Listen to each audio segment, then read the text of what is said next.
It's been a long time, but here we go.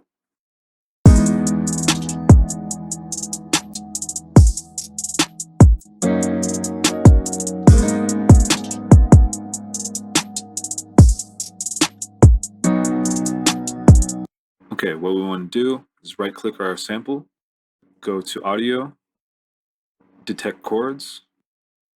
After that, go through the same thing, Audio, extract to chord track, copy the chords, then drag and drop it to your MIDI track. And we do this just to verify if the chords are correct. So let's listen to it.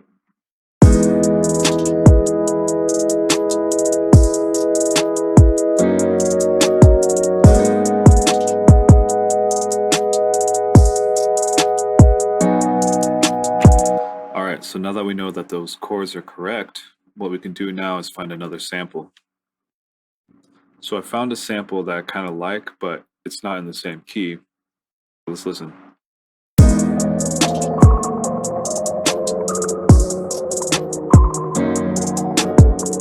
So yeah, terrible. But what we can do is go to the inspector menu right here, and then go to follow chords.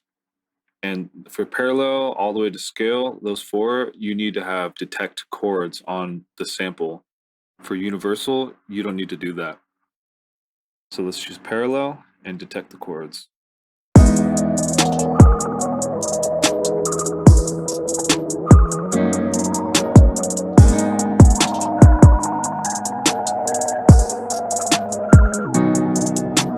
You can hear wrong notes. So to combat that, what you can do is Control B, bounce it, go to universal.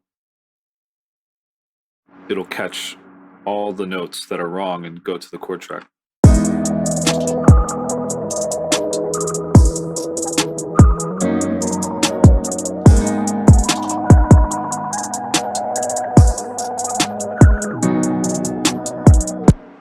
Another option to mess with the sample is to use Melodyne. So you want to right click on your audio sample, go to Audio, Edit with Melodyne. Alright, so once Melodyne's open, you can go to Options, Pitch Grid, and then make sure that Chord Snap is selected. From here, you can select the pitch option in Melodyne, Control A to select all, and then double click any note for it to lock into the chord track. So these blobs represent each note in the sample that it can detect, and you can adjust them individually however you want.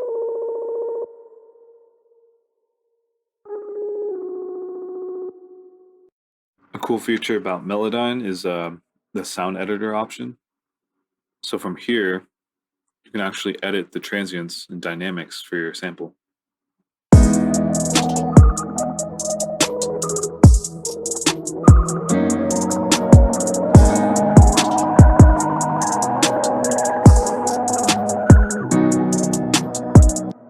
For the synth section, you can mess with the format and amplitude.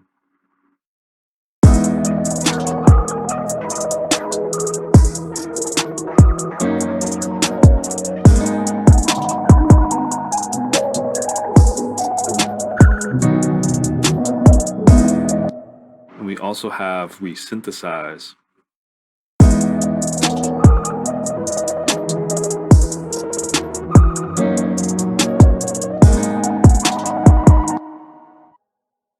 You can also drag and drop from the sample to a MIDI track. Then we'll open up the MIDI track, select all of the notes,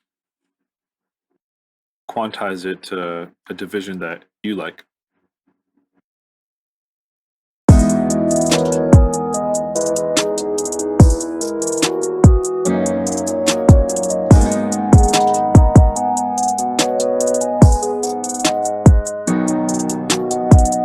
You can also switch it to parallel,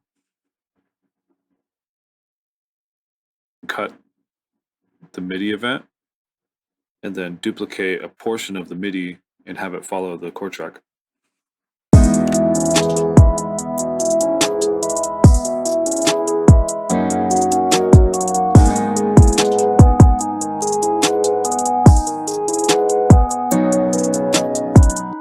You can also create a gross beat type effect by using the tape time stretch algorithm. We'll select both of our samples. We'll choose a whole note division. Right-click our samples, go to Event, Split at Grid. Choose half note division. We want to cut our samples in half, and then Alt-click, and then just drag. We'll then change our time stretch mode to tape. And then we'll just half time our drums with the tape algorithm.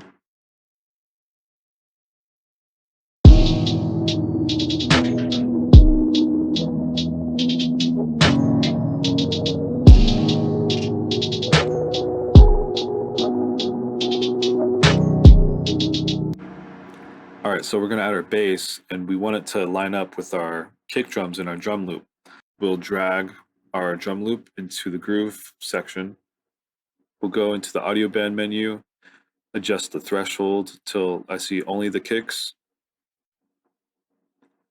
Then I'll go to quantize, drag the new groove into the groove patterns, drag that into the bass. Under follow chords, you want to choose bass. This will make sure it chooses the root notes.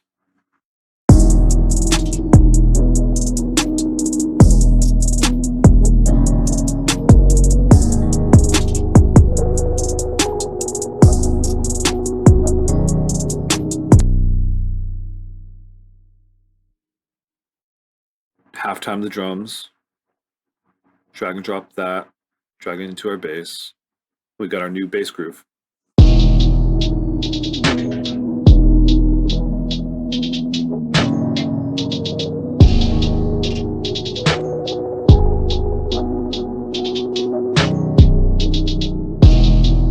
Another thing I like to do is use macros. What I usually do is split at where the chord changes are.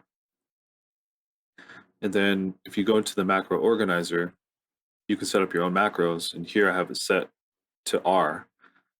And then you see I reverse the audio, split at grid, reverse the audio back, and then create auto fade.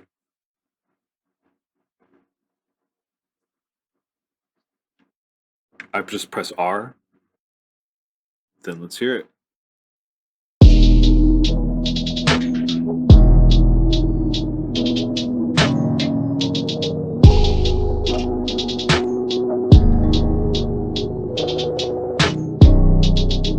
I hope this helped you out, and yeah, hope you have a great day and keep producing. Peace.